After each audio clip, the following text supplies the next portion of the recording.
High বন্ধু, তোমাদের আজ নিয়ে এসেছি এক অসাধারণ সুন্দর জায়গায়। এটা হলো ধবলগিরি। আর এই প্রাকৃতিক দৃশ্য তোমাকে মনোমুগ্ধকর করবে। এই যে নদী, অসাধারণ সৌন্দর্য, লাল বালি, আর কি সুন্দর সবুজে ঘেরা এই জায়গা, সবটাই তোমাদের আজকে দেখাবো বলে চলে এসেছি এই ধবলগিরিতে। তোমরা দেখতে থাকো, কি অপূর্ব দৃশ্য। এখানে আছে মহাদেবের এক অতি অসাধারণ সুন্দর মন্দির, আর তোমাদের সেই মন্দিরই এখন দেখাচ্ছি।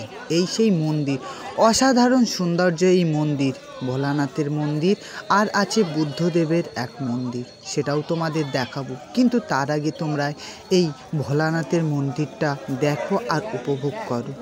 ধবলগিরিতে এই অসাধারণ মন্দির। তোমরা যারা উড়িষ্যায় যাওয়ার কথা চিন্তা করছো, তারা অবশ্যই একবার এই ধবলগিরিতে আসো আর এই অতি চমৎকার মন্দির দর্শন করো। শুধু মন্দির নয়, এর চারি সাইডে যে অপ্রাকৃত দৃশ্য, তা তোমার মনকে ছুঁয়ে যাবেই, এটুকু গ্যারান্টি আমি দিতে পারি। চারি সাইডে পাহাড়ে ঘেরা আর নদী, অসাধারণ সৌন্দর্য তোমার মন মোহিত করবেই। আমি যতবারই পুরী বা উড়িষ্যায় এসছি, ততবারই এই মন্দিরে এসছি, আর এটা আমার দ্বিতীয়বার। এখন তোমাদের সেই মহাদেবের মন্দিরের সামনে নিয়ে এসেছি।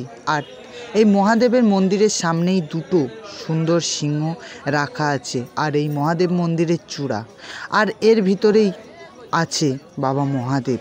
আর এখানেই সবাই পুজো দেয় আর মহাদেবের কাছে যার যা মনোকামনা তা চায়। তো তোমরা অবশ্যই একবার এসো।